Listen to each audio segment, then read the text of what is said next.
Yes, so I am Makayla Runckle. I actually graduated from King's in 2016. So I guess it's been 7 years, which is really crazy to think about. And I did not have the pleasure of learning in this classroom or anything like it.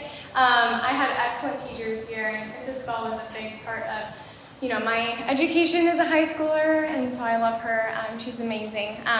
But happy to be here today. Before we dive in, can I quickly ask, how many of you have considered accounting as a professional career? How many of you are thinking about it? It's okay if not, but raise your hand if you are. Okay, so we have a few. My goal today is to just kind of educate you on what it could look like for you to be a CPA, what type of jobs are out there for you, and also maybe just those that are already looking at it. I'm going to give you a very clear path of what I did to become a CPA, because I remember being in your shoes and listening to a lot of people talk about what they did, and I just sat there like, well, that's great, but how do I do that? How do I even get started, and what should I be doing now? So hopefully this will be helpful for you to learn a little bit about those steps, and then if you're not interested in accounting right now, maybe it'll pique your interest a little bit. Okay, so a CPA is a certified public accountant. There are so many different paths that you can take as a CPA. How many of you guys know what Randy Martin used to be? Anyone here? I know that he's the financial president. Yeah, at King's, yep. Go back a little farther. Anyone know what he started out as? He is still CPA, yeah. What was that? He was probably a college player. Yes. Yeah, he actually did exactly what I did. He worked for the same company that I work at, and he audited. So, and then you have your CFO here who actually hired me at the firm that I'm currently at, who's a partner there. So that just gives you an idea. I mean, you don't typically think of a CPA. Typically you're going to think, oh, they're going to file my taxes for me, and that's just not true. That can be what you do, and CPAs do that. But there's so many other career options that you have. You can be a president of a school, CEO of a school, or a public company. So there's a ton of C-suite positions available to you. You can teach at the collegiate level, high school level, whichever level you want to teach at. You can often teach as a CPA. You can own your own accounting firm. I'm trying to look at my notes. You can become a partner in public accounting. So obviously, you may not be super familiar with what public accounting is, but essentially I work for one of the larger public accounting firms, and so oftentimes we'll audit or do taxes for large corporations that are traded. So the kind of companies that you're investing in over here, all of them have to be audited every single year, and we do those audits to make sure that the numbers you're running and the ratios that you're running to know whether or not it's a smart idea to invest in those companies, that they're not materially misstated, is what we would say, that they're good to be relied on. So yeah, tons of options for you. It's kind of crazy when you meet people in the professional world how many of them are CPAs, and they're in positions that you wouldn't necessarily anticipate from a textbook answer. I know that several of you are international students, so I just wanted to put a quick plug in here for you guys. It can be difficult to find work after college sometimes, but the neat thing about accounting is it really is a career where you can get a work visa out of college pretty easily if you get plugged into the right company out of college. And then if you didn't want to work in the States and you wanted to work back home, there are so many accounting firms that are global. I work for one that has employees all over the world, and so I can live anywhere in the world if I wanted to. I would just do a rotation in that country. And so there's a lot of opportunity for international students, and if you just like to travel, you can do rotations in other countries as an accountant, which is kind of neat. So just wanted to put that plug in there if that applies to you. Okay, so let's kind of dive into my story a little bit, and I am going to try to pause after these slides to allow you guys to ask me some questions, because I know I talk fast, and I want to be able to pause so you guys can ask questions that you have. But I did graduate from the business program here at King's, Mrs. Spell. I had her when I was in 8th grade for geometry. She taught one geometry class, and I was one of the lucky ones. And so I had her then, and then I took several of her courses, obviously, in high school for the business program. So graduated here in 2016. My encouragement to you, and I'm sure you guys have heard this before, is become a well-rounded student, right? And so what exactly does that mean? I ran track and cross country here, and I did it for 2 years in college as well.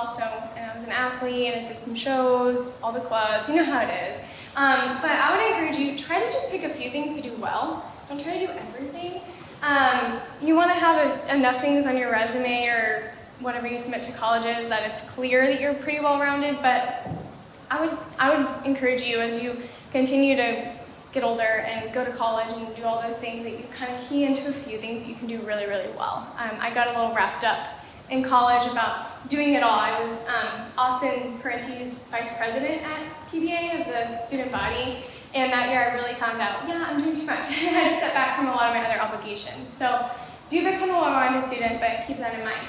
I also do want to mention, in high school, two things that I did that I think really set me apart when it came to the professional world was I opened up a business in high school, and it wasn't anything fancy. I was just making clips, and moms or grandmas would buy them, and then I would donate all of the profits to a local organization that I really respected and thought a lot of. And so it actually, I didn't think it was that big of a deal then. I thought it was cool, and I enjoyed doing it, but I didn't really think that that would have much to do with my future career.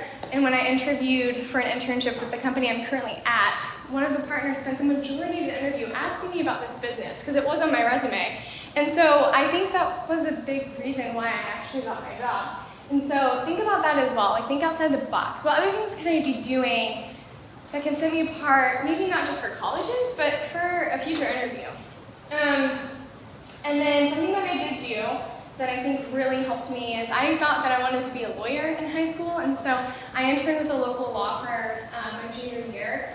I think it was the summer before my junior year, or after. I don't entirely remember, to be honest. I think it was it may have been after. But I interned with them. I knew someone from church that worked at the firm, and I knew that I wanted to be a lawyer. Well, I thought I did. And so I asked if I could intern for them, and I think I went into the interview saying, you don't have to pay me, I just want to be here. I just want to get my feet wet in it. And I actually worked for them for a year and a half, and an attorney there encouraged me to change my major in college from pre-law to accounting, because he was like, why are you a pre-law major? There's nothing wrong with it, but then I'm locked into having to go to law school to really have a career path, whereas as an accounting major, I could still go to law school, but then I can also be an accountant if I wanted to. So accounting is a great undergrad degree. Just keep that in mind. If you want to be a lawyer, or you want to continue to different professional practice, accounting can still be an excellent foundation for your undergraduate degree. So do you guys have any questions so far? That was kind of my high school story and what I did in high school. I know that's probably top of mind for you guys right now. Any questions? Nothing? Okay. Think about something for next time. I'll ask again in a second. Okay, so then I went to college, and I remember my senior year of high school, I actually told my mom, I am not going to PBA. I was like crying. I'm not going there. I don't want to go to PBA. And when it came down to it, do you guys still take the Dave Ramsey course? They do regular. Okay. Only regular takes it? That's a shame. Okay, so, interesting. So, I think back when I was here, I was in honors. Is there an honors econ, or is it just regular and AP? There's AP. Yeah, there's AP and And then just the regular? Okay, maybe I did just take the regular class, and that's why I ended up with the Dave Ramsey. So, love it. If you haven't had a chance to take one of his courses, highly recommend. Just Google him or watch some stuff on Instagram. But I took his course my senior year, and I decided, yeah, I really want to go to college debt-free. So I had a lot of options for college. I could go to a lot of different schools, but I ended up choosing PBA because I could go for free. And so just a quick plug for you guys, as you're looking at schools, I highly recommend looking and get the best education you can for free. That's my recommendation to you, because those loans don't go away. What you're signing as an 18-year-old, thinking, oh, I'm going to get this English degree and I'm going to be able to pay $60K back when I graduate. Okay, maybe you might be able to land that job. You also might not. You also might find that the economy's not doing that great and you're not making as much as you thought you'd be when you graduated. And even if you are, it still stinks to have to turn around and be like, oh, here's all the money I'm now making. And so you'll never regret going to college for free, and I certainly don't. My husband and I have been able to, we're building a house and we're closing on it in February. We've only been married for a few years, and a lot of that's because we don't have any debt payments. And so I would just really encourage you guys, stay out of debt as much as possible. Those payments really dig into your fund money really quickly, and then sometimes it can also dig into what you should be saving and investing. So just a little personal finance plug there, but I did go to school debt free. That was a big part of my story. That's why I chose PBA. I would encourage you when you go to college, lean into your church, lean into the wise people around you, your family. Pick the right friends. And I did those things, and that really helped as well. And then my junior year of college, so my sophomore year is the year that I worked with Austin, and he was president at PBA, and I was his VP.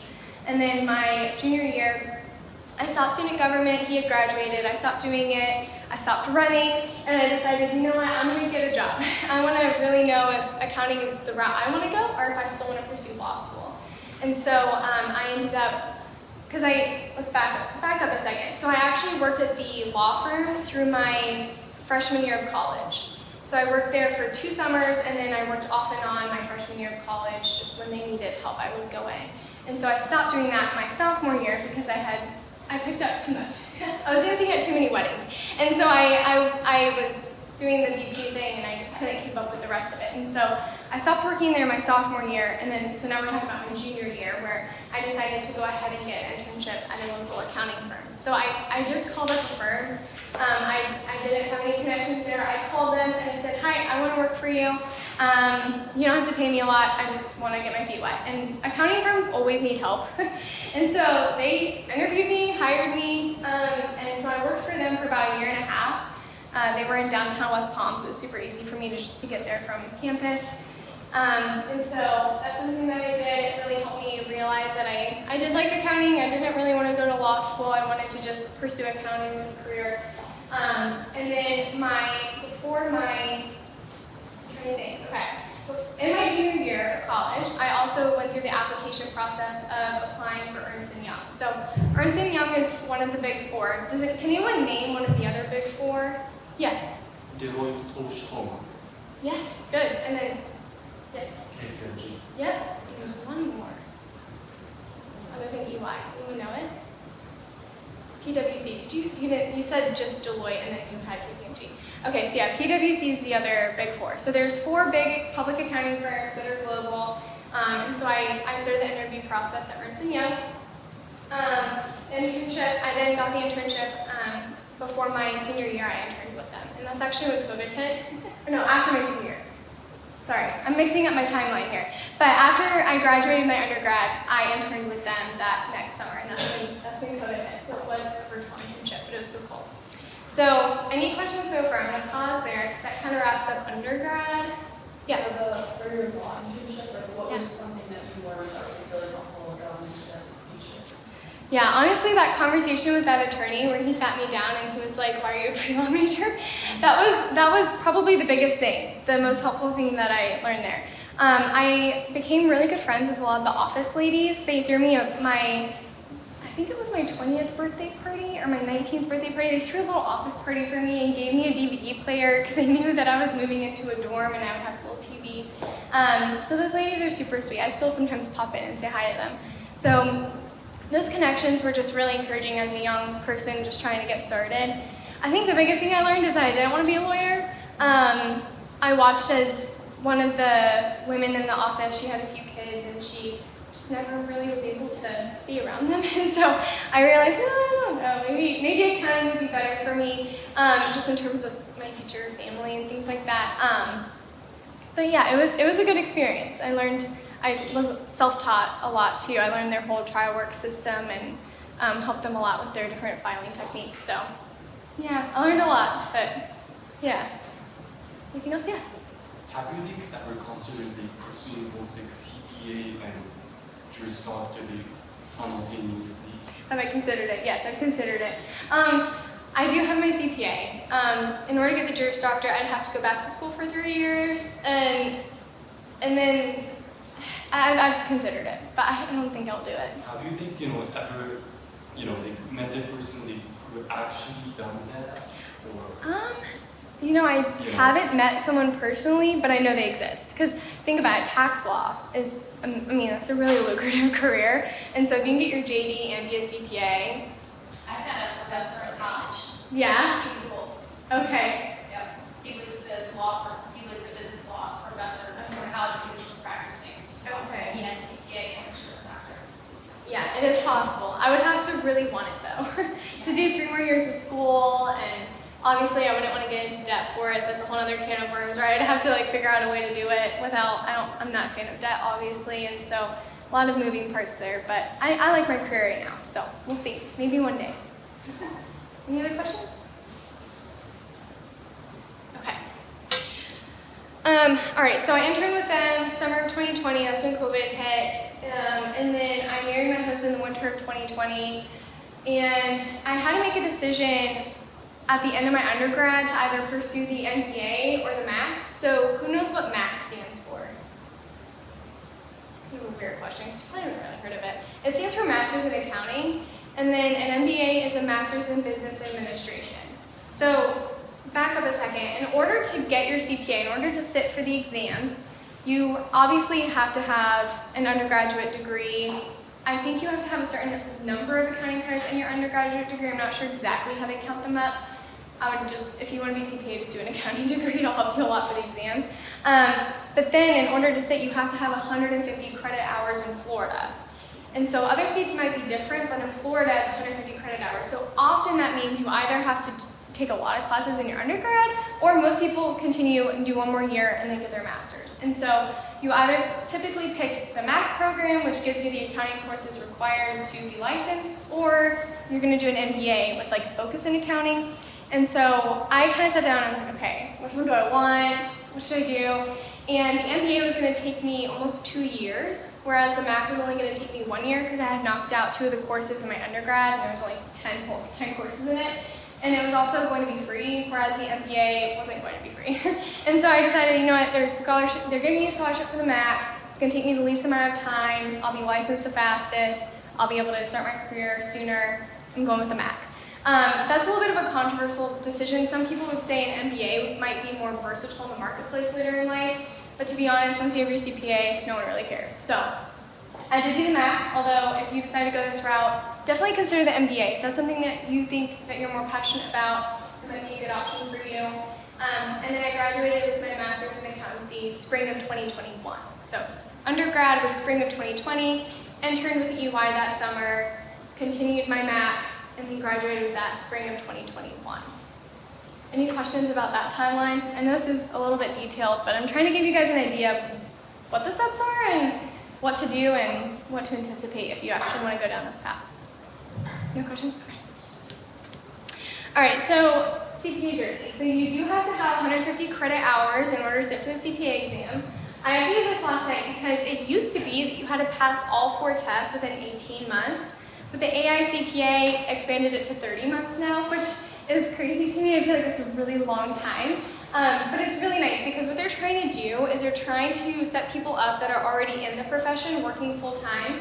They're trying to make it more manageable for those people to get their CPA. Because to be honest, these exams, they're about 4 hours long each. They take months to prepare for each. And a lot of times when you don't get your CPA before you start working full time, it's really, really difficult to do it later. And so I think they're just trying to give people more time because honestly the profession is super short-staffed right now. We had a lot of people retire during COVID. And so I think that's really why they did it. But you do have 30 months now, which is great. I only had 18 back when I did it. So I took FAR, which is the most dense test. It has the most material in it, I would say. It's one of the more technical tests. I took that first because I wanted to make sure I could pass it and get it out of the way. So I took that in November 2020, right before I got married. And then I took the EC, which is one of the easier tests, in February of 2021 after I got married. I just need a home run here. I don't need to like do anything crazy. So I did that. And then I took auditing in June of 2021. So this is actually a fun part of my journey to be a CPA. It was awful when it happened. But I remember I had interned at the accounting firm in college as an auditor. I helped them with their auditing, and so I'd done that. I had taken so many classes for auditing, and I just thought, I got this. I don't have to worry. This is going to be fine. And so I studied, but I didn't really study. I studied for maybe 2 weeks, whereas for FAR I studied for months, right? And I really didn't respect the test. I didn't give it the respect that it was due for sure, and so I failed it. And I remember waking up the morning that I got my test score. It was like 4 a.m. because it came out really early, and I woke up for it, and I just started crying. I was like, are you kidding me? Because I was supposed to start with EY in September, and I'm in June, and I still have 2 tests left, and I thought I would only have 1. And I wanted to finish all of them before I started. And I had never failed a test before in my life. I failed my driving test, which does not shock me or anyone else in my life, but other than that, I never failed anything. And so it was awful. But just remember, I think it's like over 90% of people who take the CPA exams, they fail one of them. It happens a lot. And remember, you have to have a master's degree to sit for this. So it's not like you have a lot of incompetent people sitting for this test. They are very difficult. And so if you do find yourself there one day, just remember, it's okay. Pick yourself up. I cried for like a day, and then I decided, I just got to retake this thing. So I think 3 weeks later, I retook it and I passed, and I didn't do anything but study for those 3 weeks. But I did take it in July. Again, I passed it, although I didn't know right away. I had to jump right into studying for my last exam, which was reg. That's more of a tax exam. So I jumped in, took that in August. At that point, I did know that I passed it, so I was like, okay, good, I don't have to go back. And I started with EY in September 2021, and I found out in September that I had passed reg. So I had passed all my exams, started my career at Ernst Young, and then you do have to have a year of work experience in accounting in order to be licensed. So I had to wait until September of last year to officially be licensed and apply for that license. So. And that's in Florida. Yes. One year, because I know New York requires 2. Do they? Okay. Yes. Yeah, every state is different. So some states, I know that I had a friend that lives in Minnesota, and she didn't have to have her master's to sit for the exam. It was just 120 credit hours and you can sit. So every state is going to have different regulations. This is just for Florida. I do have a question. Yeah. So you chose, your personal drive and desire was to pass all the parts of the CPA exam before you started, but Ernst Young didn't require you to pass. Is that true, or did they? That is true, but you do have to be CPA eligible, so you have to have your master's to start with them, or the 150 credit hours. And you cannot be promoted to manager in public accounting unless you have your CPA. So that happens in 5 years, you become a manager. And so you start off as a staff auditor, or accountant, or staff auditor, or tax person, whichever path you decide to take in public accounting. You do 2 years of staff, and then you have 3 of senior, and then you're up for manager promotion. And if you don't have your CPA at that point, you don't get promoted. And so that's something that I actually currently have a senior that, because I'm a first-year senior at Ernst Young, but I have a senior above me who should be a manager. She should have gotten promoted back in August, but she hadn't passed all of her exams yet. And so she's getting underpaid. She's our acting manager. She has to do all the responsibilities of a manager because that's how our team is set up, but she doesn't have the title. And at some point, the firm will say, hey, you can't be a senior for 8 years. So you do have to have it eventually, and the easiest time to get it is just before you start. Because public accounting, we'll get into it, but hours can be a little daunting sometimes, so you don't want to wait. But yeah. And what did you say too? The best time to take the CPA exam is when everything's fresh from 100%. Like you had your master's, everything you could recall much easier than waiting 5 years and possibly needing to take review courses and whatnot. Oh, for sure. Refresh your memory for some of those details. Yeah, completely agree. And I took 2 of them during the master's and then 2 right after I graduated. So you can get funky with it. It doesn't have to be all during your master's. I know FAU, their master's program, it's built so that you're studying and you're completing your CPA exams during the program. Their program's super light. The idea is that they're trying to give you that year. They give you a degree and they give you that year to, a lot of their tests and stuff like that are made for when you pass the CPA exam. I did my master's at PBA, and so it was a heavier master's program, and that's why I only did 2 of the tests during the program, and then I left the last 2 for the summer after, before I started UI. So, but yeah. Any other questions? Yeah. So if you have, so you retook the auditing and retention, but then if you would have not passed that, you would have to do the whole thing again? If I didn't pass it, I would have had, like I was already studying for reg, right? And I didn't know that I didn't pass it until I was like a week out probably from taking reg. So I would have had to take reg, and then I would have had to go back, restudy for audit, and take that one again. And if 18 months had lapsed between when I passed FAR and like if I didn't pass all 4 in those 18 months, then I have to retake FAR. You have to pass all of them within 18 months of each other. So you would have to receive all of them? You just have to read it one? the earliest, yeah. And then, I mean, some people though, they try doing this like 8 years, right? And now not so much because you do have 30 months now. But back when I was trying to do it, I only hit 18. But now you do have a lot of time. I mean, you could do like 2 a year. You know what I mean? Because you have 2.5 years now. So you could do 2 a year and then have 6 months of leeway if you fail one, or you have a lot of time now. But yeah. Any other questions? Yeah. Do you know what's the position, the hierarchy in the accounting? In public firms? accounting? Yeah. So you do 2 years as a staff. So intern. Most people intern. That's their way in. Sorry, I'm trying to keep. Okay, I'm good. I have till 9, right? Okay. So 2 years as a staff, and then you have 3. And this is normal, by the way. Like sometimes you might have an early promotion cycle where you can get promoted early if there's a business need, or sometimes they might hold off on promoting you. But traditionally, you have 2 years as staff, 3 years as a senior, 3 years as a manager. So you're at what? We're at 8. And then you become a senior manager after manager. And as a senior manager, that's where it gets kind of hairy. Because after senior manager, you can become a principal, a director, or a partner. Partner, you have to buy in. Principals and directors, they don't buy in, right? They just get fat salaries and they enjoy it, and they don't have to worry about necessarily, buying into the partnership. But how long you're a senior manager is just based on business need in your office. Some senior managers only need to do 5 years, some do much more, 8, 10 years or whatever. But traditionally speaking, I mean, you're looking at 8 years through senior manager, and within 5 to 8 more years, you could very reasonably become a partner. So you're looking at like a 13, 15-year career before you can be a partner at a public accounting firm. And then as a partner, they typically have you retire at a certain age because you get your pension. It's very complicated how they do it, how they do all the rules behind it, but you can, I mean, honestly, if you're interested in that career path to become a partner, I would talk to Peter Wellman. He's the CFO here at King's, and he was the partner that hired me at EY. He had an excellent career at EY, and he would have a lot of knowledge behind what that partner track looks like, more than I do. Would you say it resembles how the McKinsey works?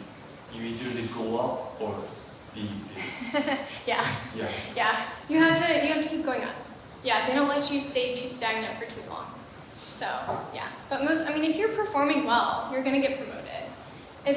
The senior manager years are the critical ones where you really have to prove your soft skills. You can deal with clients, you can get clients, you can, that's when a lot of the business side of accounting comes out. It's more about your soft skills and your client relationships than it is your technical knowledge of accounting. And that's where they weed out. That's when a lot of people leave because they kind of see, maybe I'm not meant to be a partner. So they'll often kind of weed out at that stage. Would you say you're going to be independent or more into the path of the partner? I don't want to own my own firm. I don't think I want to do that. But yeah, I don't know. Many people when they reach the 30-ish, there's 2 paths. They either to go the independent or Yeah, I mean, there's so many different options out of public accounting. I could work at a school as their CFO and put my kids there potentially. I could work as a controller in an industry, in a company. I could work in their C-suite, depending on when I leave public accounting. I can become a director or principal at EY. I could take a different position at EY that isn't partner. I could do talent, or there's so many other areas of the business that I could work in, or I could pursue being a partner. I feel like if you say that you're going for partner, then you're probably not going to do it. I feel like you probably don't understand what it takes to get there. And so I've always just taken it. I've always had the goal of becoming a senior, and then now that I've made senior, I've decided I do want to stay till manager. And so that's my goal at this point, is just manager, and then we'll see what happens after that. So yeah, year by year. And would you also say, this is something that crossed my mind, I've worked with large regional accounting firms, so you definitely would also have a path if you did not want to pursue partner, especially at the Big Four. You're going to have a great foot in the door at a smaller CPA firm, still a large enough firm. Yes. You can have thousands of clients. Oh yeah. And then the door opens even wider, because sometimes some of those smaller regional firms will offer a variety of services to their clients. So it opens up some more on the financial accounting side, as far as digging more into the actual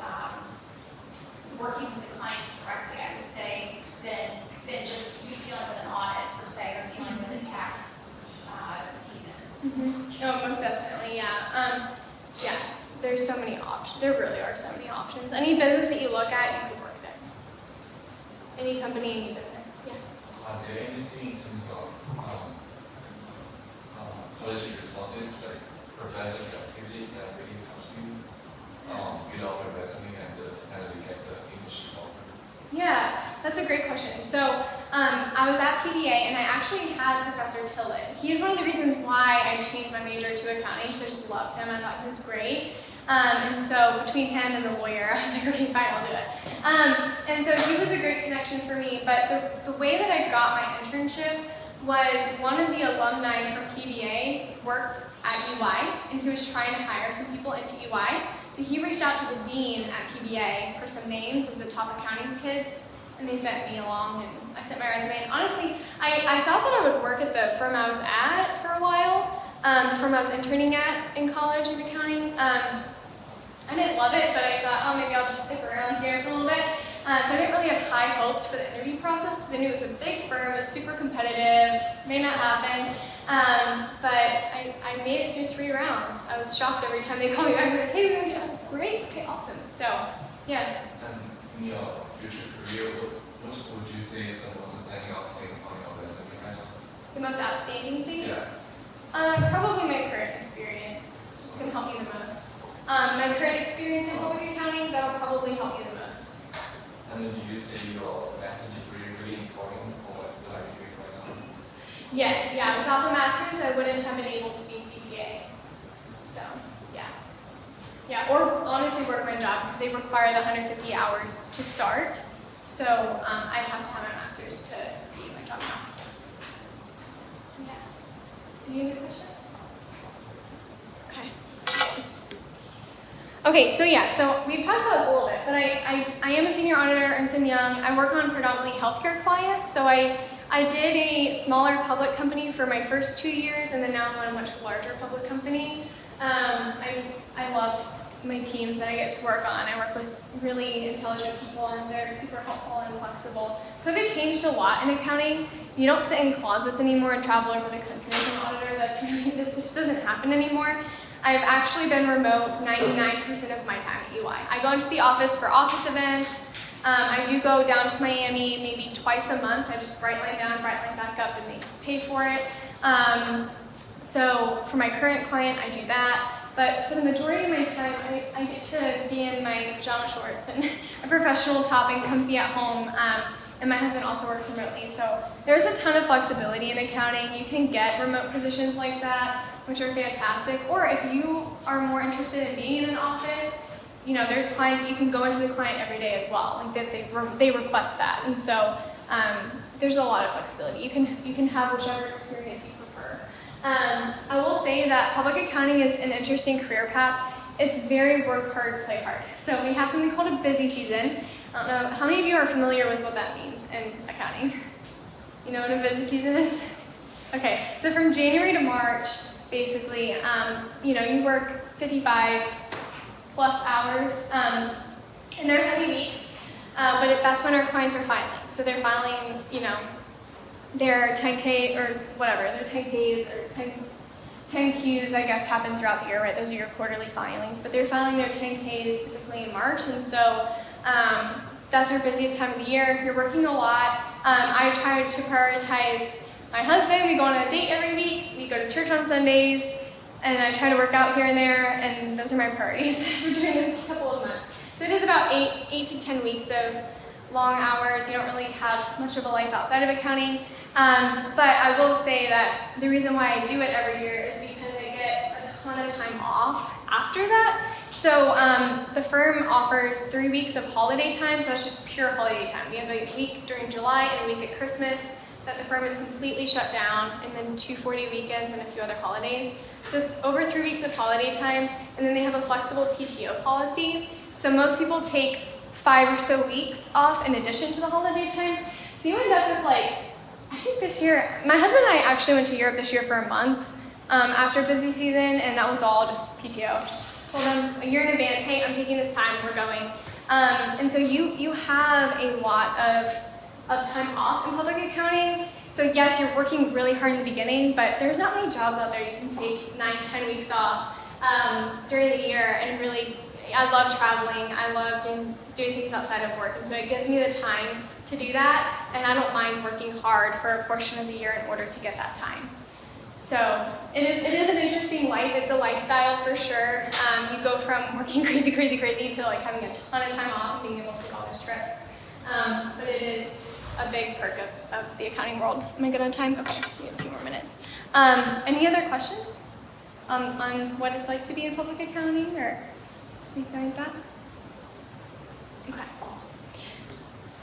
Okay, so I think this is my last slide. Basically, I just want to emphasize, if you're at all interested in accounting, it really is a fantastic field, and there is a current shortage, mainly because a ton of people, a ton of boomers retired during COVID, and so there's a big shortage of accountants right now, and so you have increased job security, pay is going up for accountants, although it frankly is already a pretty lucrative career.